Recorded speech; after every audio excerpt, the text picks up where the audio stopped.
So why are African Americans needed for police departments?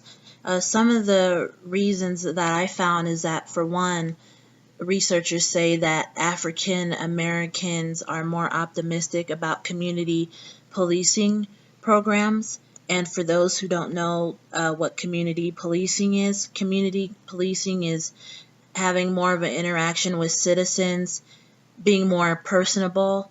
It's like having a good shopping experience, if you will, or a good interaction.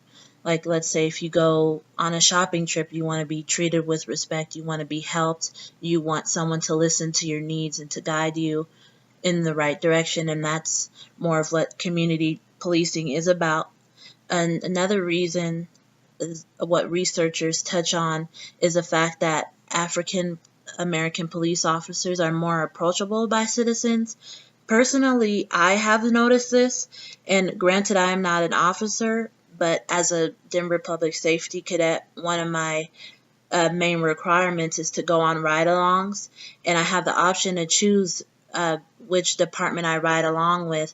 So I mainly do a lot of police rides, and so whenever I ride with officers that are not of color, let's say if it's a white officer that I've rode with, every time that we come across a minority, particularly African American citizens, I've noticed that they'll look at me and tell me the story, even though they're telling the officer and I the story, but they mainly are looking at me in my eyes. And I've noticed that they felt more comfortable to ask questions and direct questions towards me, and look at me kind of as someone that they can relate to more. And I've even had a citizen that we found on the street, and granted he was drunk, but when the officer asked him, why are you not looking at me? Why are you looking at her? And he didn't ask this question rudely.